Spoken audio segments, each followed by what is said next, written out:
Okay.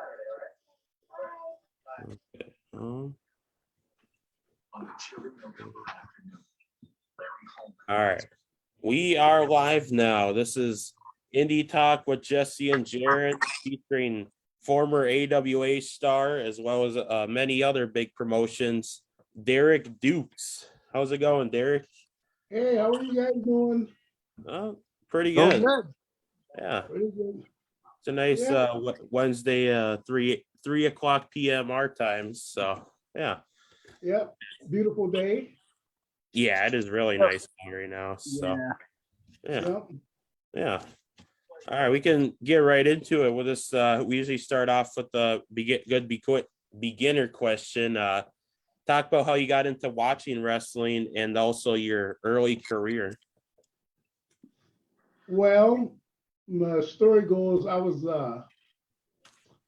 grew up in a little small town in Ohio, and I think I was 5 years old, but we lived on a canal. So one of the buddies on the street, we used to get together and fish together, and I met his other brothers. The guy's name was Charles Rollins. And so one day, my mom said, "Why don't you invite him in to watch TV with you?" And, and so then what happened was he turned to this program, and I believe it was Championship Wrestling from Akron, Ohio. So I started crying. I didn't want to watch it. My mother says, "Well, that's your company. You got to watch what he wants to watch." And so then I watched it. I kept watching it, and when it was over, I looked at him. I go, "When does it come back on again?" And so he said, "Well, there's another program tomorrow. It was called Big Time Wrestling. That was the Sheik and all those guys, Furpo, Erlad, and Bobo Brazil." And then come to find out later, his brother-in-law was a wrestler too. And so that's how I kind of got hooked into the whole thing. So I was probably in sixth, I think I might have been in first grade. First grade is when I got hooked to watching it. Okay. Yeah. Yep.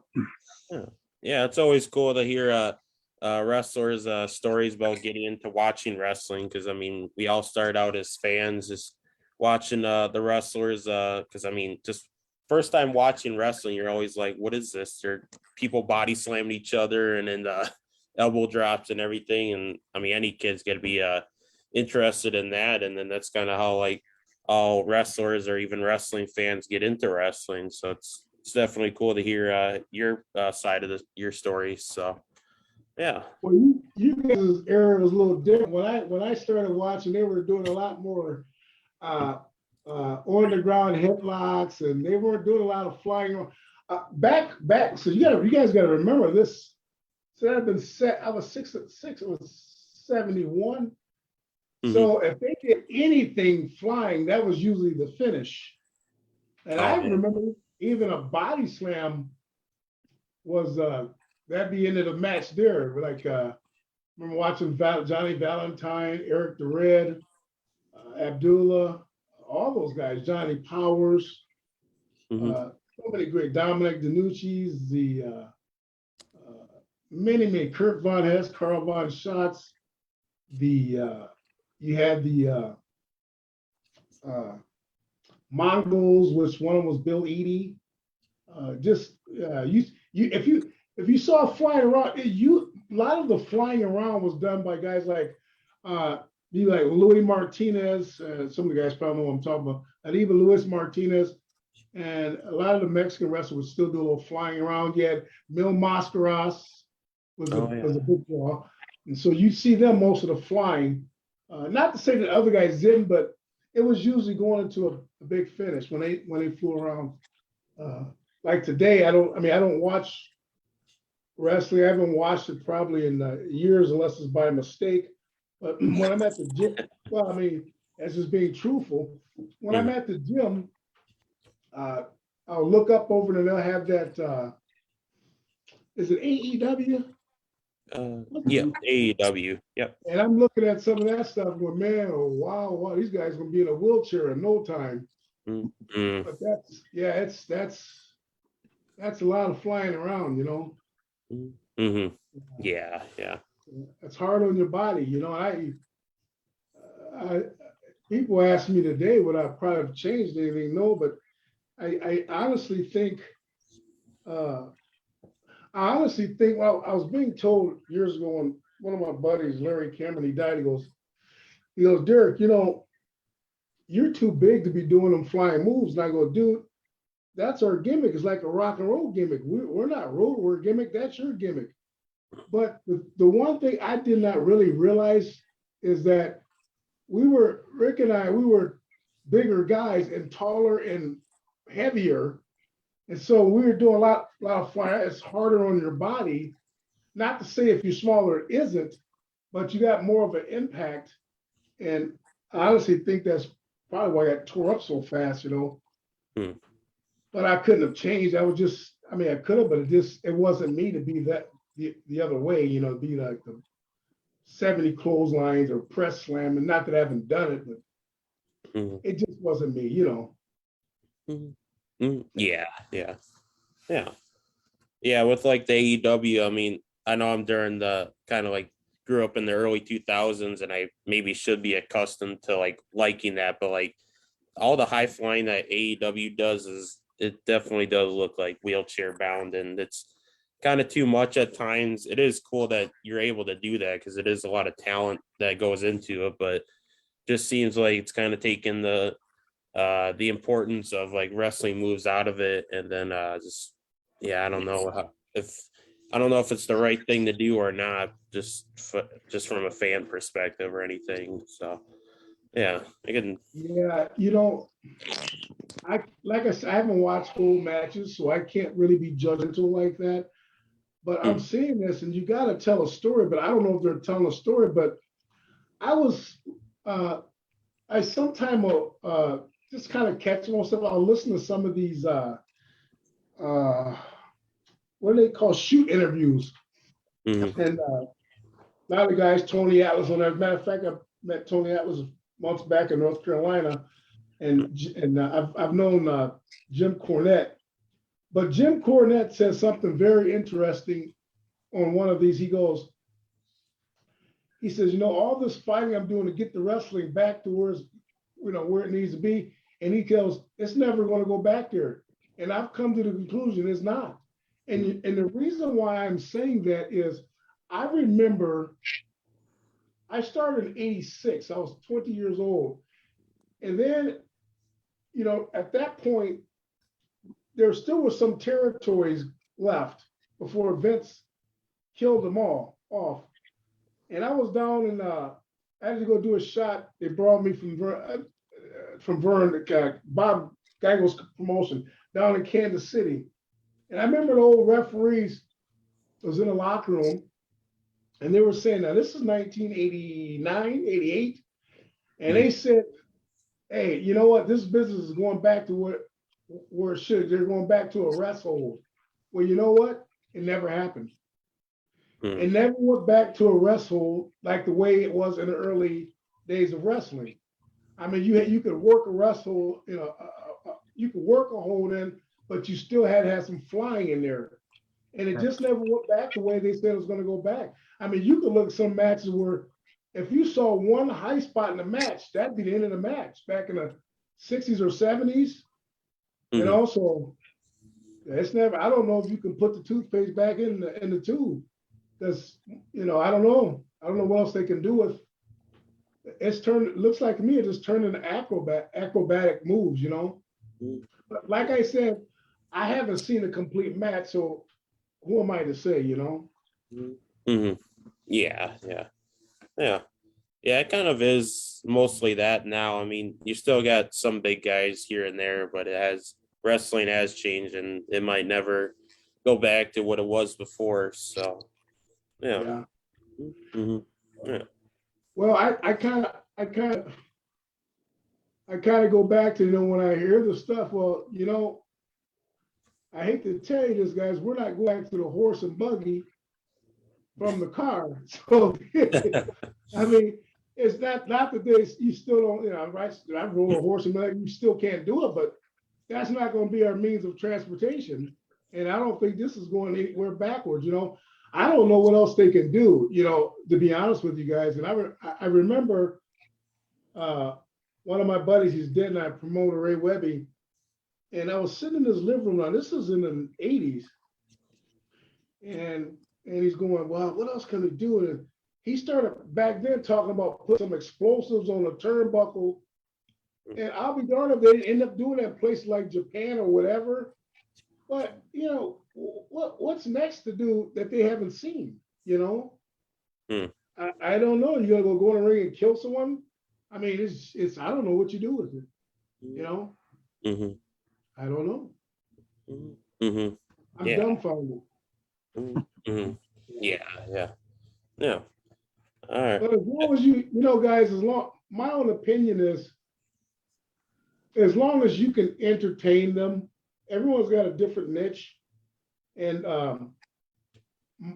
mine was a little, I knew I was limited in what stuff I could do, but I learned early how to entertain the crowd. And I was more a person, if the place wasn't reacting, I went beyond and I'd get out, I'd do stuff like this. I remember the worst time you can come on is after intermission, because you got to build the crowd back up. Mm-hmm. So I don't know where I was working. They put me on that and thought they'd kill, because I have a lot of fire. They thought they'd kill me off in that match. And so when the people came strolling in with the beer and all that stuff, and I was trying to get them going, they didn't get going. So you know what I did? I got out of the ring and sat right beside them and started drinking the beer with them. And then the place come. Mm-hmm. I worked them right back in the match. I'm gonna be like you guys. I'm gonna sit here and not do anything. That's how I turned them around. You gotta have, because I was not.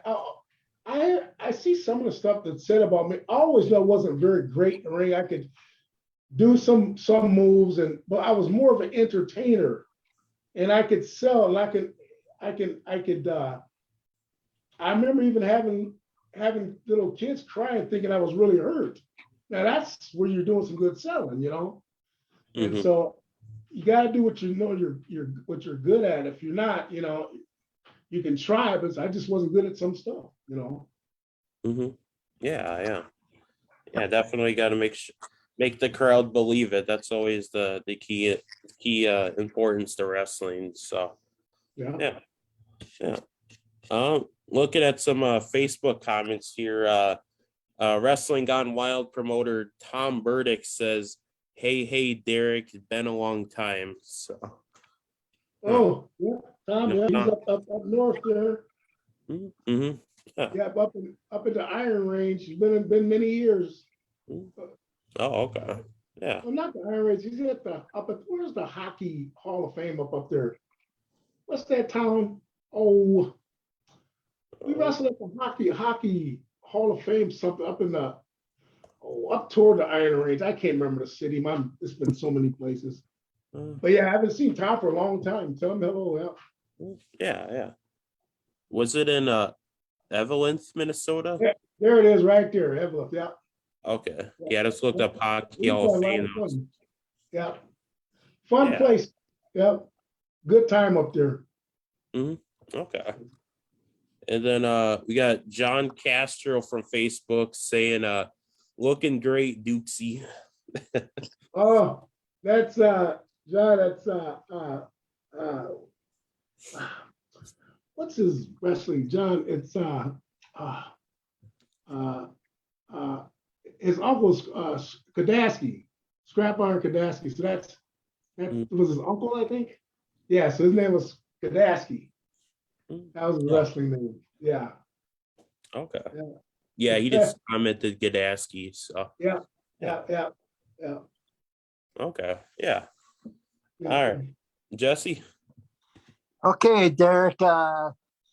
Who idea was it to put you and Ricky Rice together as the Top Guns? Well, I've been asked that. It was by mistake.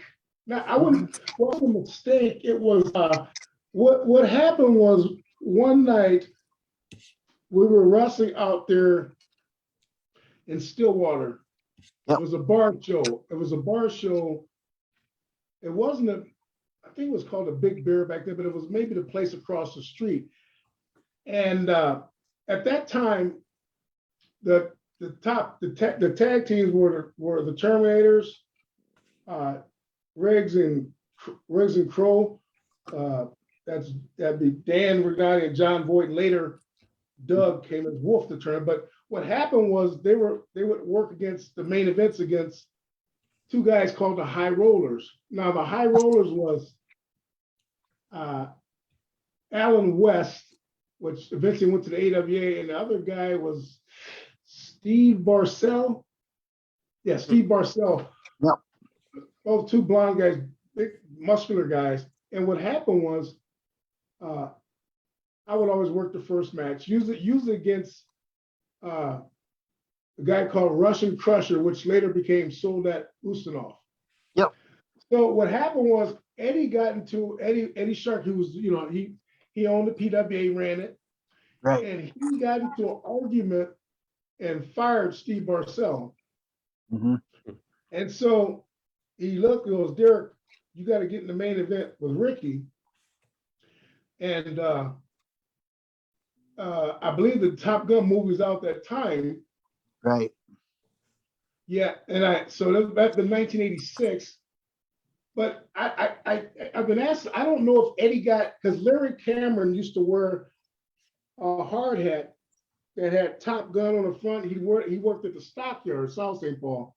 So I don't know if Eddie looked at his hat and he sometimes wore it camp or whatever, or did he just take it from the movie? I never did ask Eddie, but Eddie is the one who said, call yourselves the Top Gun. So that's how that originated. Mm-hmm. Yeah. Yeah. Mm-hmm. Yeah. Yeah, it's always interesting to see how tag teams form, and some of them just on accident, and they become pretty good tag teams, good famous tag teams as well. So yeah.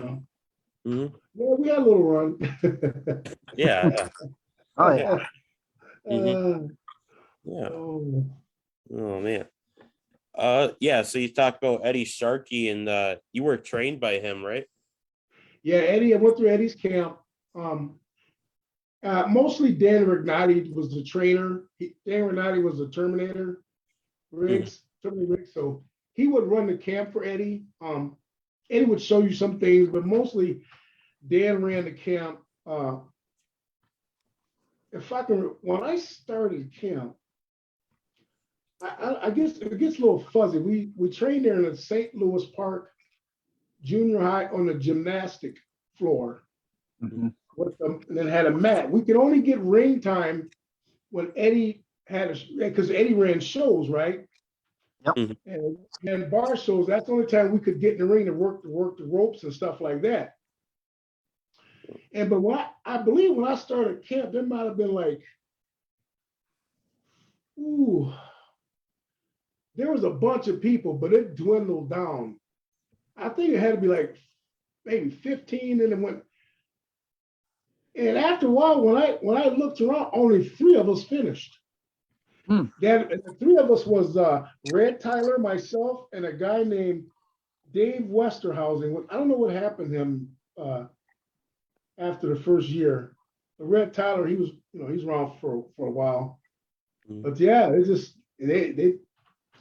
didn't many finished. It's us 3 that I recall.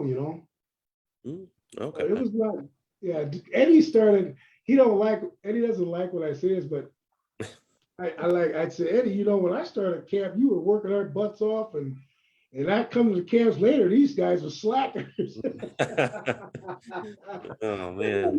The thing to do is once you've left camp and went and did work, the road warriors will stop by sometimes. you know, at just the peak in there. Kurt Hennig would stop in. At that time, the Warlord and T-Joe had finished, and so they were working other shows, and I think eventually the Road Warriors got T-Joe a job down there at the NWA. So T-Joe went down there, and then later, I believe Terry Spinski's the Warlord. I believe he went later. I can't recall.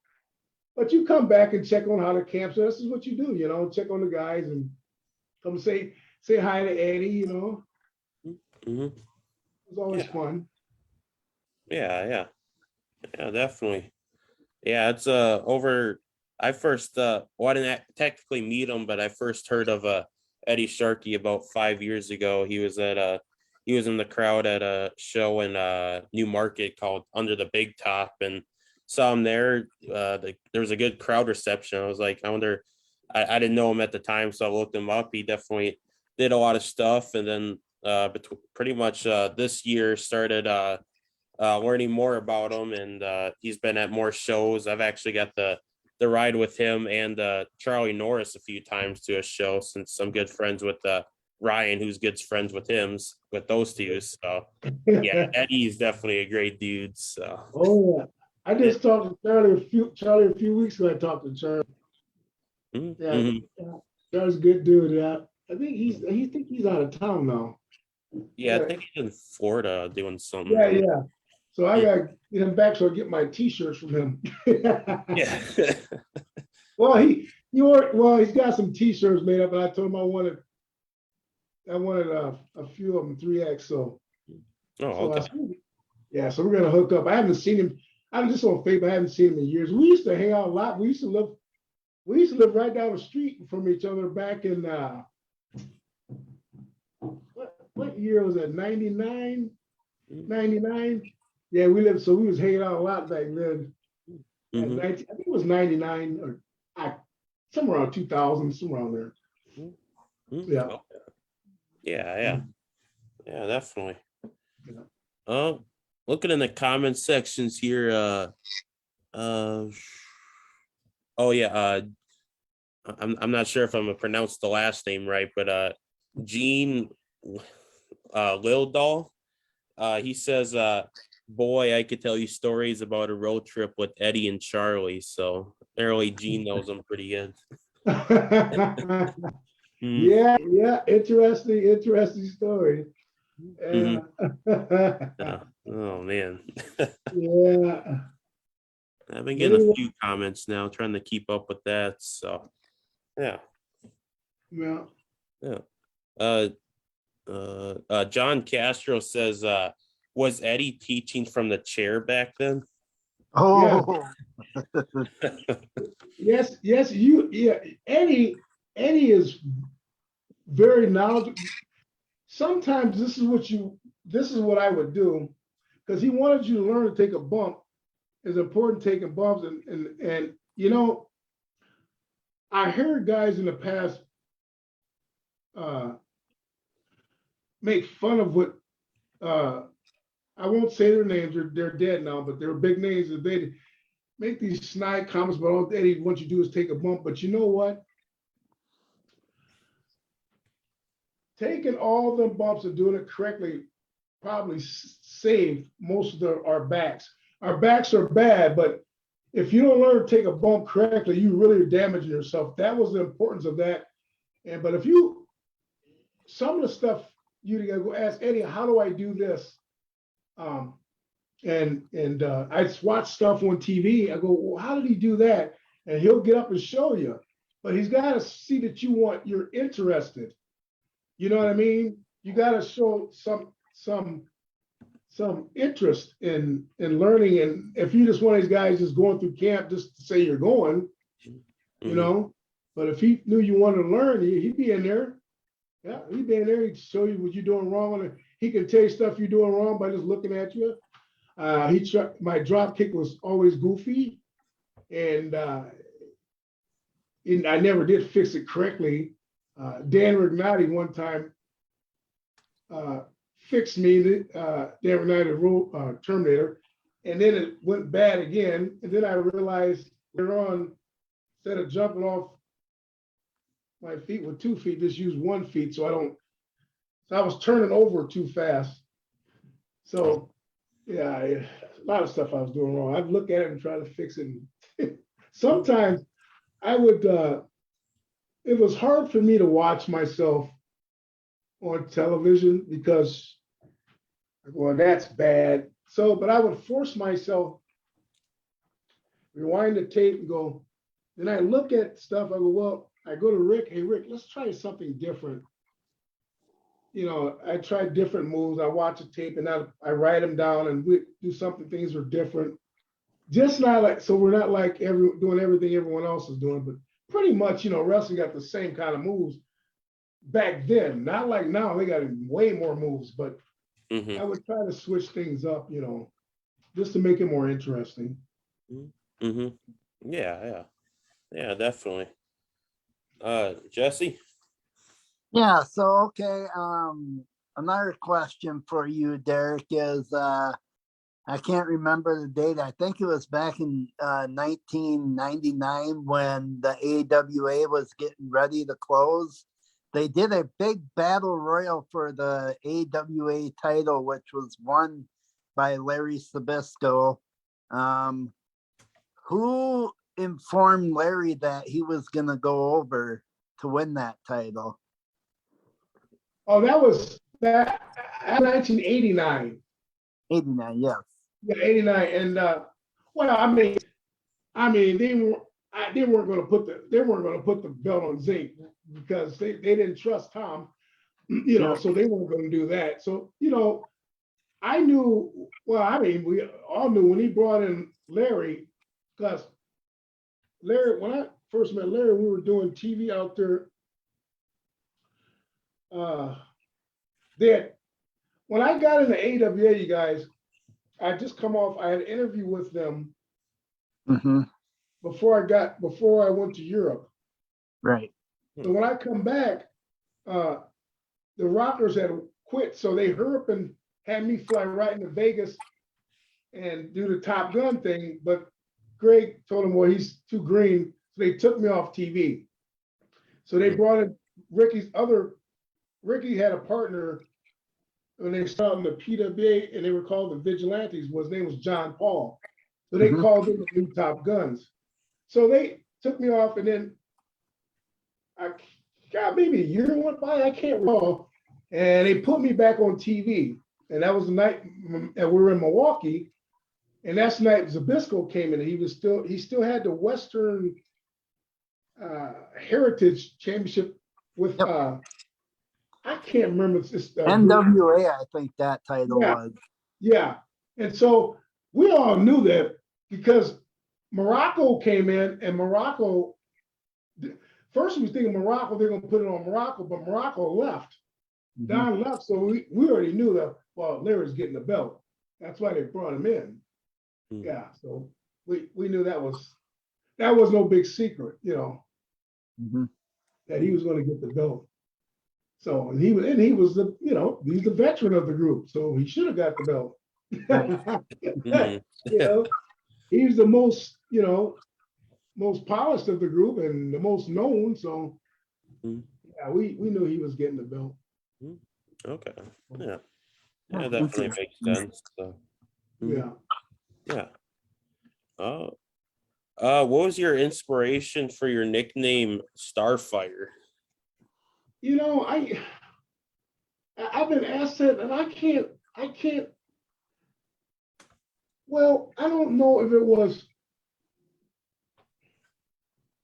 Part of it was Tommy Rich Wildfire, but I'm not sure. I think Eddie put it in me when he says, you will be a star.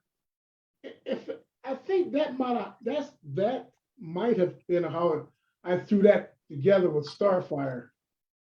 So because they would say, well, you have a lot of fire.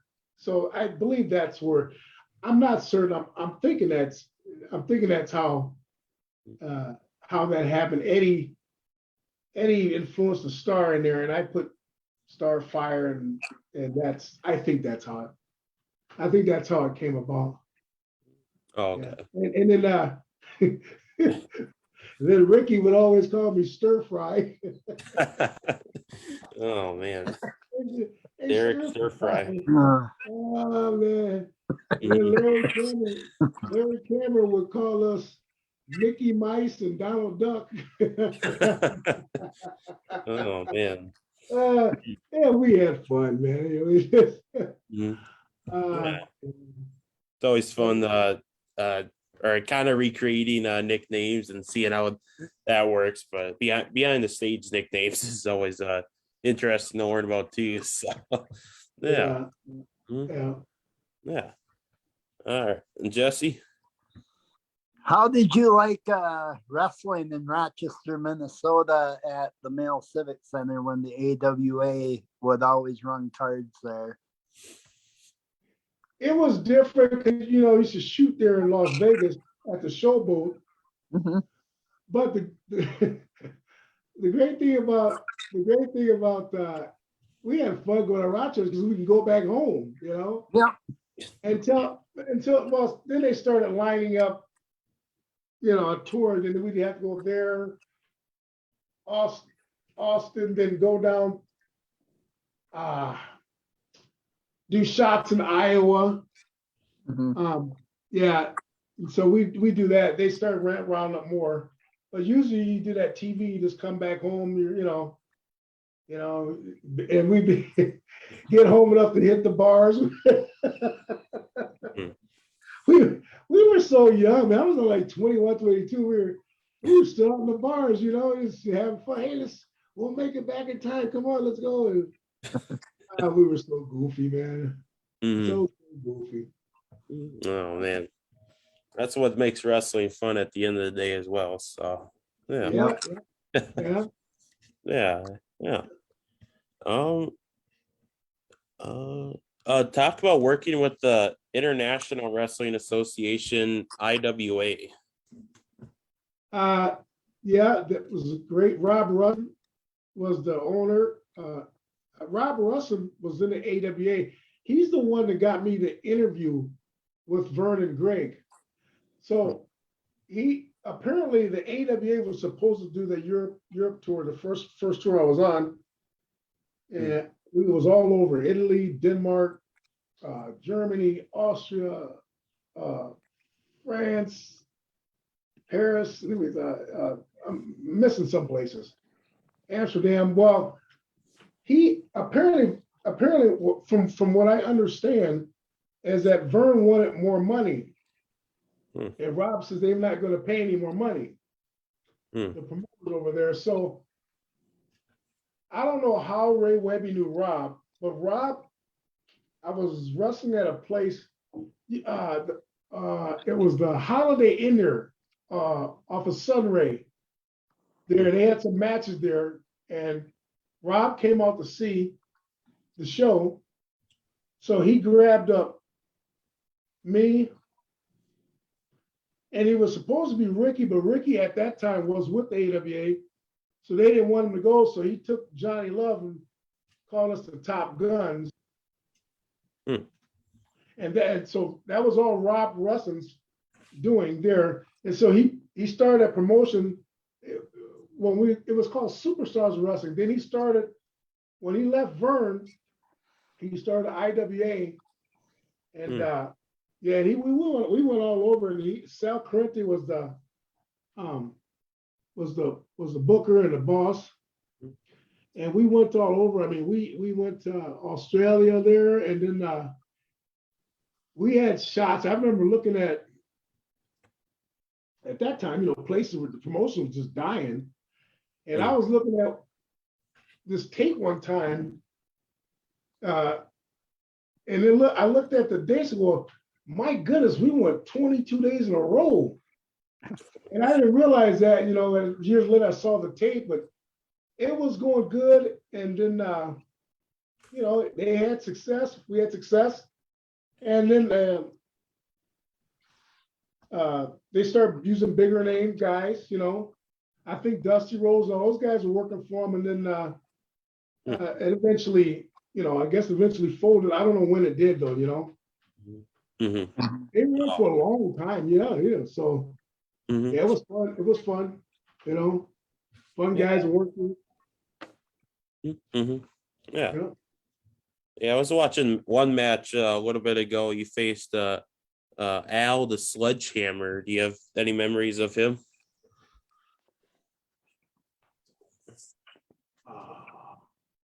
Oh, that's that guy from out east.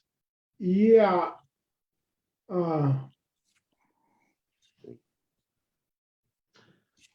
Well, there was a little incident. What happened was Oh. I had a little problem which got Sal really mad. Sal was the boss, so it got him. Robin Sal was angry with me, but I had just come off touring California. I had 4 dates, whatever. Uh, uh, Dale Gagner was running those, and we had to do TV out there at East, and Rob was very worried about Larry and I making it to out east from California. Mm. We almost didn't make it. There was some goofy with our tickets, whatever. Oh.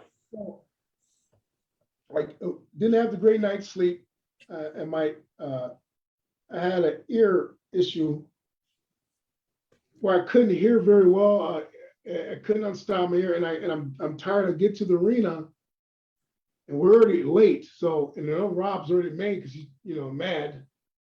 Mm-hmm. So I walked there, and he's waiting for me at the door, which is a bad sign.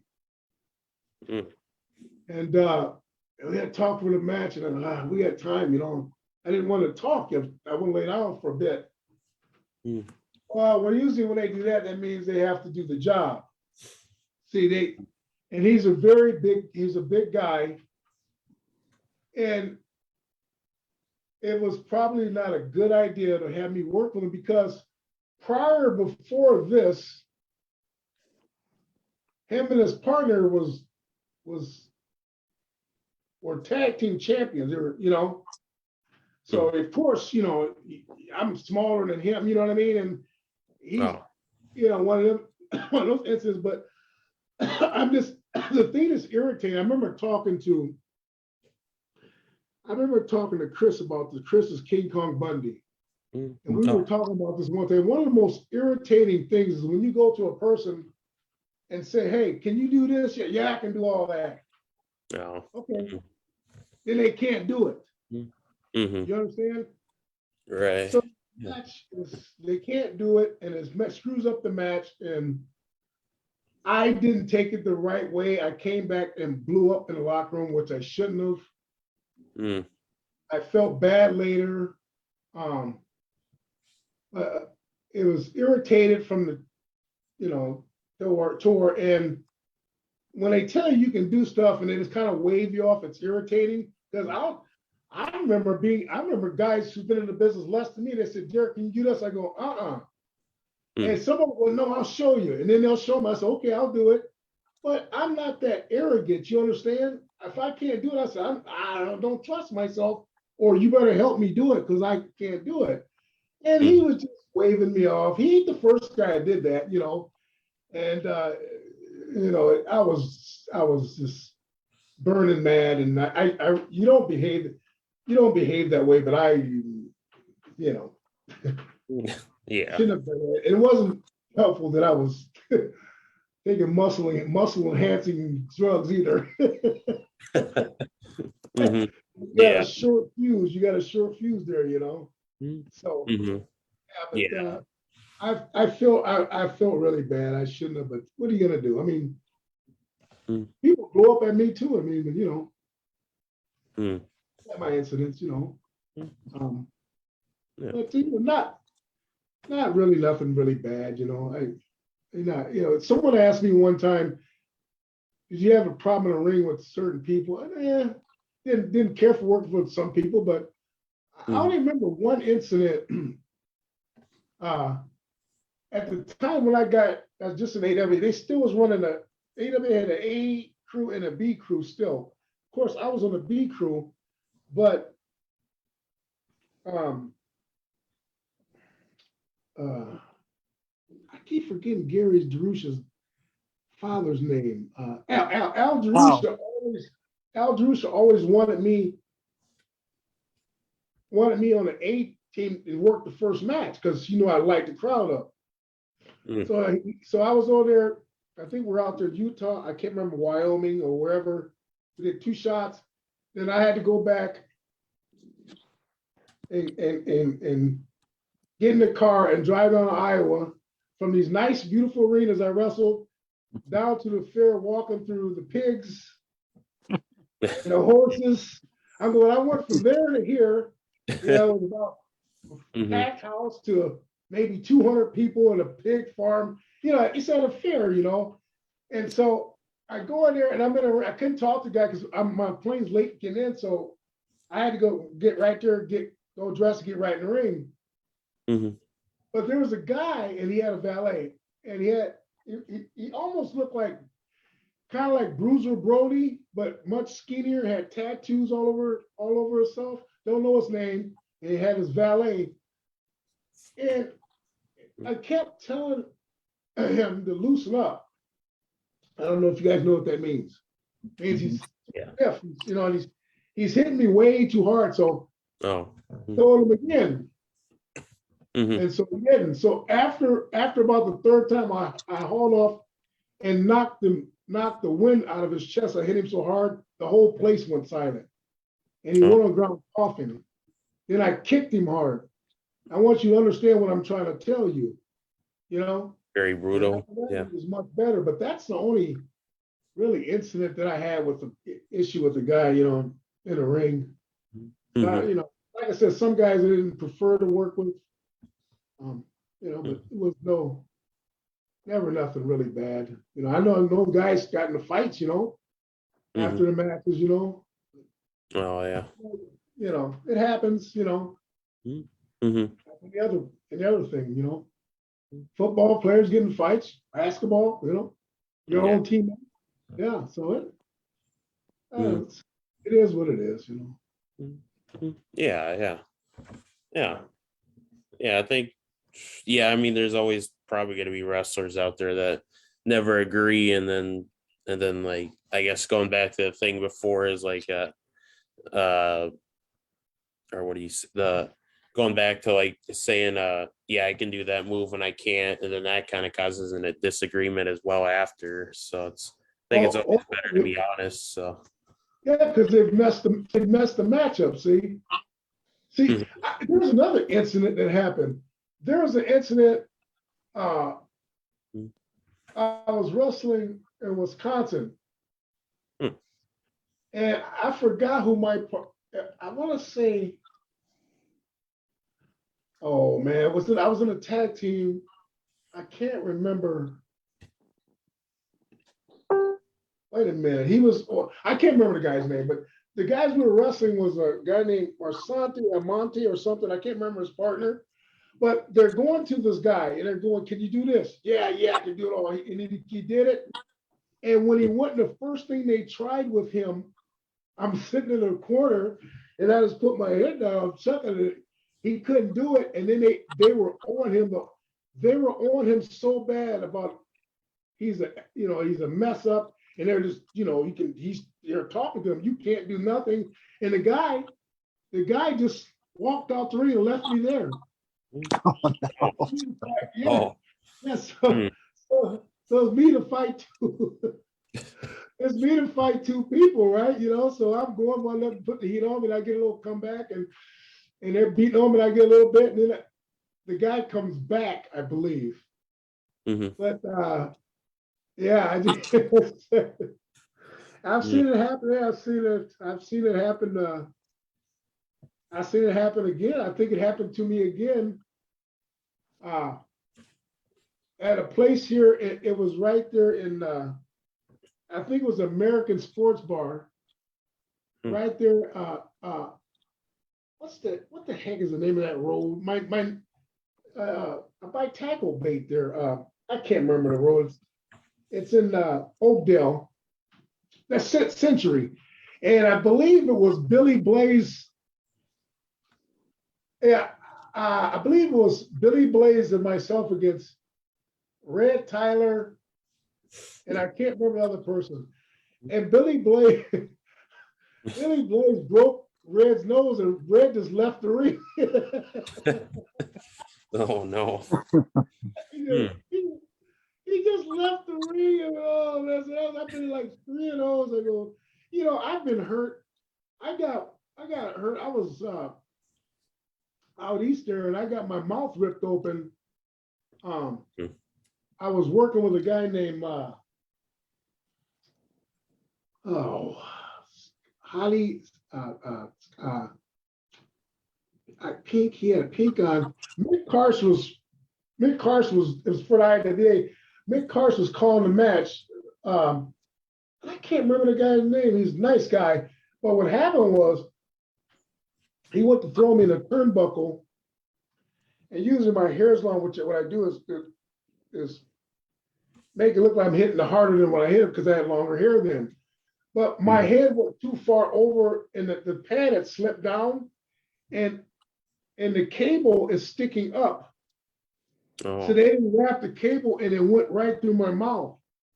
Oh. Or, it's bleeding all over the place, and I can hear Mick going, making a comment. He's busting open. I don't know what's going on. I'm startled. Mm-hmm. So I didn't leave the match. I just told, look, we got to get out of here much sooner, And so I had to pin the guy real fast. And, but, you get hurt. I've been hurt in matches many, many times. And you just suck it up till it gets back to the locker room, And I went back there, and it was almost like a Pac-Man, one little bit. Oh. And of course, so Terry Taylor's back there. Terry Taylor back there, and Tommy, I think it was Tommy Rogers. And of course, Terry Taylor, he's a funny guy. And he goes, "What happened to your mouth?" And he puts his finger in his mouth. Yeah, right through my teeth. Terry is so funny. He's a great guy, all those guys. And it was I had to get underneath and outside stitches, and mouth was swole up. I tried the next day. My mouth was really swollen because we felt still torn. And I remember that tour, not only because I got hurt, because before I got hurt, before my match came up, I was driving in the van to find beer for us for after the matches. And I hear someone calling my name. Well, who's calling my name? I'm driving down the street. And there is Shane Douglas and Cactus Jack on, I think, on the back of a chicken truck. And I heard Shane just yelling at Jack, Cactus, I told you to quit buying these cheap cars that keeps breaking down. And they saw me, and I put them in a van. I'm just laughing, And so that recall that tour. And after I got hurt, but after that is also when I was sitting in my hotel room drinking beer through a straw, and I look up, and that's the same time that this helicopter crash. Vaughn, what's his name? Stevie Ray Vaughan. Yep. So I remember that. Yeah, it was sad. I go, oh man, it was just kind of a sad thing, Then in the tour to see that he had passed away in that helicopter crash. So that's why I remember that that tour. And on top of us trying to get back home early, and and Larry and I are on the back of the ring truck drinking beer. I'm drinking beer through a straw, and the boards is moving around, and the guys is to get us back to Pittsburgh. And I kept the hotel room key from the week before, right? So our plane is going to leave, and we're trying to get home about 5 hours. So our plane is leaving in a few hours, and I tell the ring truck guy, "Hey, take us back to the hotel we're in. I'll see if someone's in the room." Nobody's in the room. Oh So no. Mm, I open the door, go there. I go there taking a shower. Larry Cameron's got his hand on the suitcase by the door, and he's going, "How can you be so comfortable when they're taking a shower?" I said, "What are you sitting there nervous for?" And if they come through the door, I'm running out the door. I said, "Larry, the only thing you'll do is make us pay. If we gotta pay, we gotta pay." You know, so just because we weren't making hardly any money, but so we're trying to save our money, mhm, But doing stuff like that made it fun. I just miss the guys. A lot of guys pass away at the bottom all the time. mhm. Yeah. That's part of getting old. Mhm. Yeah. I don't know if I answered your original question. I beat around the bush. I Yeah. told you. Did I answer the question, Jerry? Um, I I don't know forgot if I what my answered. question was now. I don't remember. What was I the, get long-winded and I forget the question. I uh Jesse. Jesse, shoot, did I answer the question? I think you did. I think I you said did. we'll say you did. Oh, I I know what it completely was. I know what it was. I was How just to let invested one in go this. to WA. Yeah, yeah, Oh yeah, yeah, yeah. Okay. yeah. Not, Yeah. that is old age. His brain is just disintegrating. Oh man. Yeah, I totally forgot it. I was just invested in all these stories that you were saying. I'm like, Mhm. well, just listen to this. hmm Yeah. Oh, I'll tell you another good one. If we got time, you got time? Oh yeah, yeah. Yeah, yeah. Well, I'll tell you another good one, which could turn out to be it was dangerous. So in the AWA, we do Canadian tour. Well, at this point, they took us out of the air and then had us drive vans up to do the tour. And so I'm at the airport because I had a Visa card, and other guys didn't. And then they weren't going to let me out of the rental because I was only 21. So Larry Zabisco happened to be at the same time. So put the van in his name, whatever, take off. Well, I was in the troublesome van. See, Oh. so the ringleader was uh, uh, Wayne Bloom was the driver. Scott Norton was in the front seat. I removed myself from the front, put myself in the back with Tom Zink, and Mike Enos was in the middle seat. So there goes that's called the young crew. So there's going to be problems. Well, one day we're so far up that you see deer, elk, all the moose, everything. And I don't know what part we're in at this time. We're Sault Ste. Marie. I can't remember. So many towns we were doing. And so we're in the van, and in some parts up there, there's only one can cross over the bridge at a time, right? So the traffic's coming, if I'm not mistaken. So Scotty Norton is egging Wayne Bloom on to beat the semi across the bridge. So he's got the thing gunned, the van's gunned to the floor. That's a lot of weight in that van, So we beat the semi, and as I look, I yell to the front seat, go, "Wayne, as a moose that's stepping out." So when we got across, Wayne turned, the van turned this way and was leaning up out of the ditch. Oh.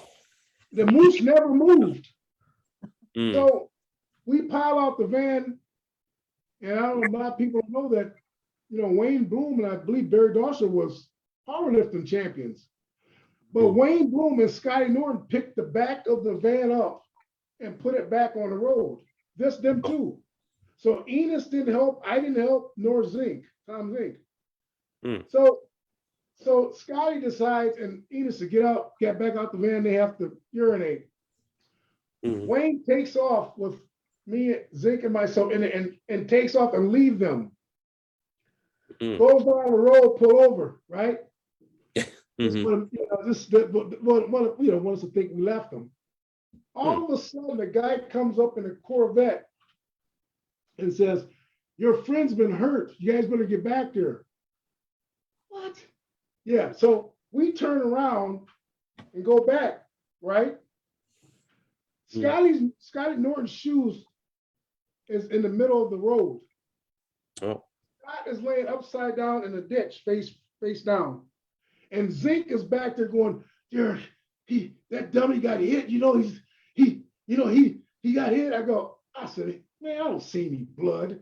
And Enos is back there acting like he's crying, right? And so Wayne gets worked up and, oh, I'm sorry, guys. Wayne gets worked up and he starts going after the guy who hit him. Hey, what'd you hit my friend for? And the guy starts backing up, and then Wayne just stops and goes over to the ditch and go to roll Scotty over. He goes, ha, he laughs, he's not hurt. Oh, oh no. Everyone heard about that all through the business. It was a dangerous thing to do, but that was one of the funniest things in my wrestling that I've ever dealt with. And I'm gonna tell you something. Soon after that, they broke our van up. They said, "No, we can't have you guys riding together." So Greg split us all up because he knew we were trouble, and he had reason to believe we were trouble because we were trouble. Acting stupid and going through construction site, picking up cones and just doing stupid stuff. And they broke us up until it was time to come back home. So it was time to ride back home, and then we were allowed to drive home together. But that was one of my funnier incidents in the business. Oh man. Yeah. That definitely sounds like a lot. So Yeah. Yeah. So you also worked for the WWF for a little bit, WWF, WWE. Talk about the transition period when you went over there. Well, they brought me in for tryouts. Yeah. Yeah, and so then they would use me on spot shows, and sometimes I'd still get paid. At that time, I knew I was no way they were going to hire me because I was up in age. Oh. I tell you something that I really respected. One time, I don't know if you guys know who J.J. Dillon is. Yep. Oh, yeah. Mm-hmm. So back then you would send your picture with your resume, Mm-hmm. and you would hear nothing back. And I remember I was so respected. J.J. Dillon, I think he called me or wrote back, says, "Look, we discussed you today, but at this point, not ready to bring you in." So I thought that was good because you would send about every few months. I just stopped sending totally after that, stopped sending pictures and everything. But I really respected that JJ took his time saying, I was still only like 2 years in the business, but it might have been 87. They don't do that. They don't respond, I remember Al Humperdinck, Sir Al Humperdinck, one time, I forgot where I met him at, I want to say matches, but he asked me, "Have you tried to talk to Florida?" I go, "No." He says, "I'm going to call them." And I respect Al because he called me. I was working at the time at the Bridgemans. He goes, "Yeah, Derrick." He says, "No, they're ready to fold up. So you're not going to go there because they're going to fold up." And about a month later, they did. So you respect people like that are just not ignored, just give you straight up with, I mean, I've turned down things too that I probably shouldn't have. I just wasn't ready to move again, So I don't know. Oh yeah. Business is funny like that, Mm-hmm. Yeah. Yeah. So I didn't get. So I didn't. I just did spot shows from them, and it was fun. It was great seeing people I hadn't seen in years, And you got a payday, They take care of you really nice there. I was down at WCW for a tryout too. It wasn't as nice, Oh. Yeah, they didn't take care as well. So and that's why you go to New York. It's a top promotion because it is. It is. Right. Yeah. And I believe in 1999 you did a dark match or something with the Blue World Order. Do you remember a little bit about that? Blue World Order. Who is that? That was oh shoot, what are the members? Stevie Richards, Blue Oh Meanie, yeah, Mhm. yeah. I No. remember. Who's the other guy? Nova. Yeah, I knew the Richards kid. Yeah, yeah. He was fun to work with. I don't remember the other guy. Well, Thomas he wasn't Rodman. the blue meanie, was it? Yep. Yeah, the Blue Meanie. Oh, the blue meanie. Oh, I didn't know blue meanie was his partner. Oh, okay. Yeah, he's both nice guys. Yeah, Mhm. very nice guys. Okay. Yeah. Okay. Yeah, I thought that was kind of interesting to see that you worked with them because I mean they were pretty popular tag team little faction back in the day, and it's kind of interesting to hear about that. So yeah. Yeah. Great guys. Yeah. All right, Jesse. Just one more question, then we'll let Derrick go. So, Derrick, you were a heel and were teamed up with Sheik adding on El Casey. How did that come about? Where was I teamed up with Sheik? Where? I don't recall. He managed you for a match. Oh, yes, I do. I know what you're talking about. Funny, Jesse. So I'm going off script here again. Okay. I haven't seen Sheik in years, right? So Right. I did one of those appearance things, which I usually don't do, and Sheik acted like he didn't know who I was. Oh no. At all the road trips we took together, I just let it go. And I couldn't figure out why he did that. Then I remembered later why he did that. Is because I stiffed him on a show one time.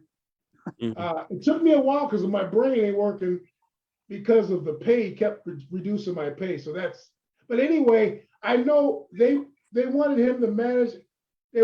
These guys were starting this group. And they wanted me to be called Purple Haze. And that's how he managed me that. But, guys, people in this business, they get so delusional at times. They're trying to start an angle with one show. You understand? You got to have TV and stuff you can't do one show and then act like it's going to get going. You understand? You got to have shows lined up with TV or whatever so that, people understand what's going on. And that was, I think that's, if I'm not mistaken, that's the only show I worked for those guys. It all fell apart. Yeah, I don't. Okay. Yeah, I don't know what to say, you guys. People get so delusional. I remember too, they were so hyped up. Oh man, I was coming through the door. Oh man, we got this great. I just got my stuff in the car. I said, here they go again.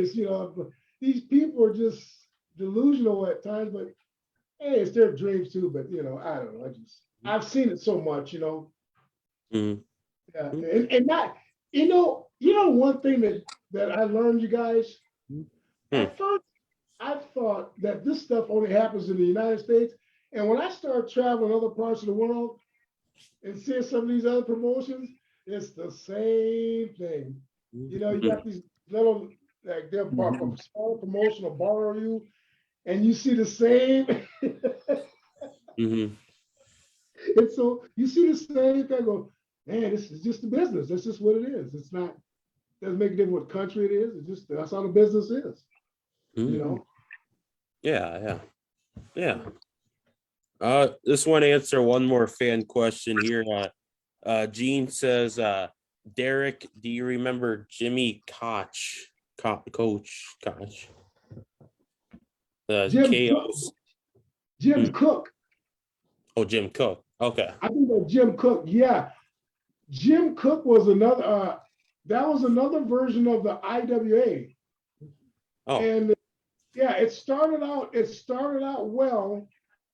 It started out well because I believe his mother owned Ambassador Sausage. So he was running, it was going well. And like everything, then too many people got their hands in it. You understand? Oh, okay. And when too many people have their hands in it, it just falls apart. And then years later, Jim would occasionally run shows, and I would go work for him. I always liked Jim, you know. So I never had a problem with him, but yeah, he was the IWA version around here, and we had TV for that. We had TV there for a bit, and then he got together with Dale. I believe he got together with Dale Gagner, what's later Dale Gagne, and so they had the TV going, and we were on channel 23. We're only a half an hour program, and I remember this distinctly because, yeah, I heard some of the AWA guys was laughing about our program, but the next thing you know what happened after that? Just like we tried to talk to Vern one time. I didn't say it, I think Larry did. People were leaving Vern to go, work other places, and and they were just stealing Vern's talent, or they were paying more money. And the same thing happened with the IWA, was that too, because see, guys, the AWA wrestlers was laughing at our program, but you know what the AWA started doing? Stealing the top guys. So they first took Ricky Rice out of there. So there went that. And next they took me. They took me out of there. But IWA actually tried to sue me because I just won the belt. And they tried to sue me for breach of contract, which was I did sign it. And the guy got on the phone with the judge, and the judge said, "Did you guys offer him any money?" They said no. He said this is a waste of time. So they stole him. They went back in and they stole Skip Luther. They stole Tommy Jammer. See, they killed them off. So then they had the smaller guys still there. And then at that time, once again, they added too many people with their hands in it. You had it. They had Jim Mitchell involved in it, which was the Iron Duke. They had too many hands in it, and I think Chris Love came in. Yeah, Chris Love came in, and it was just too many. You know what I mean? There's too many people dealing with it, and it just died. Oh, okay. Yeah. Gene was commented that Jimmy actually passed away. I don't know exactly when, but he said that he did. Oh, that's too bad. Yeah. Yeah. Well, we're all passing away too. Yeah. I think I've lost my mom, a lady I call my mom next door. My buddy Mike St. James, his mother, I used to call her Mama Smith. My father-in-law. I think in 1 year I lost 5 people. Yeah, it's not even been a year. But they're up there in age, Yeah, it's part of life. Yeah, it's kind of sad, like that a lot of these older guys, these just past few years, or even I think mainly starting in 2015, they're just all past it, and you hear it on the news, and it's just like, I guess you hate to see it that they keep passing this at this rate right now as well. So. Oh yeah. Especially ones of my generation. They're all dead. Most of them are dying in their 50s. A lot of guys, and there's reasoning for that I won't get into, but when you live rough, it comes back to bite you. So you have heart problems and all that kind of stuff. Yeah, definitely. Yeah. But yeah, I think pretty much covered a lot of what we were talking about, and it was awesome to have you on the show. I think you've been wanting to be on for a while, so it's always good to talk to the older generations about as they say it, and I kind of agree now with the the better times of wrestling and when wrestling kind of made a little more sense. So it's always cool to get different perspectives on all that as well. So Oh, yeah. yes. Nice time with you guys. Very nice time. Yeah, very, very nice talking with you too, Derek. All right. Thank you guys. Yeah. Yeah. You have a nice night, Derek, and You thank guys you too. again. You take care, buddy. You guys take care. Bye, everybody. All right. Yep. I'm still alive. Still alive. Yep. The fans, Derrick Dukes is still alive and well. So Well, because I hear on Facebook, people are saying, well, we heard Derrick Dukes passed away. Oh, yeah. oh no. Yeah, no, I'm still here. I'm Mhm. still here. All All right, right. take care, you guys. Yeah. Have a good night. All right, Have a nice bye-bye. night. Bye. Bye-bye. All right. Live is ending. Oh, do I have to end the meeting maybe? Uh-oh. All right. I'll create another meeting, Jesse, in a second. You're back now. Uh-oh. All right. Well, that was pretty.